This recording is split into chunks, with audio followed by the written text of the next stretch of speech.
Assalamu alaikum. 17 fevral 2024 жыл.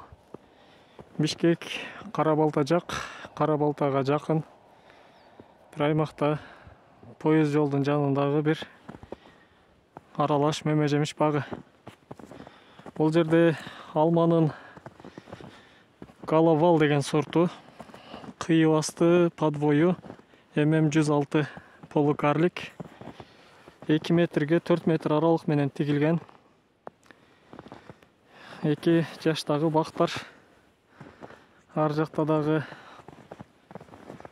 бул ишкер байкелерибиз биздин консультациялар менен өздөрү көчөт питомник курушту чакан өздөрү үчүн. Ошол жерден бир бөлүгү ал жакта питомнигинде турат, бир бөлүгү бул жерден местасында кыйыштырылган көчөттөр. Булар дагы ушул эле бактан алынып кыйыштырылган алма сорттору. Кыйы асталары деле ошондой 106. Өсүүсү жаман эмес. Бир аз суу тартыштык маселеси бар бул жакта.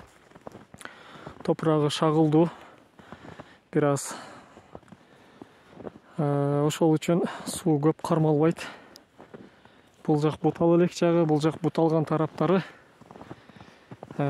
лидер формасында кенен градустагы биринчи ярустары түзүлүп, экинчи ярустарына өтүп атабыз уже. Быйыл мөмө бере турган бүчүрлөрү көп санда. Мисалы айталы булардан бул мөмө бүчүрлөрү чоң болгондордун баары гүлдөп 2-ден 5-ке чейин мөмө бере алат негизи. Бирок суу азыксат жетиштүү болсо, болбосо мөмөлөрүн төгөт. Жакшы чаңдашпайт. Чаңдашса деле мөмөсүн төгөт, чоңойто албайт.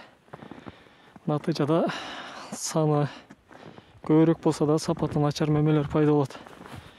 Бир аз багууда маселелер бар. Жакшыраак тез сугарып, тез аз-аздан азыктандырыш керек буларды.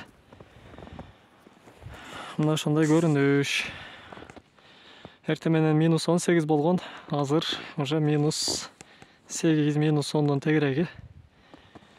Кандай сонун табият.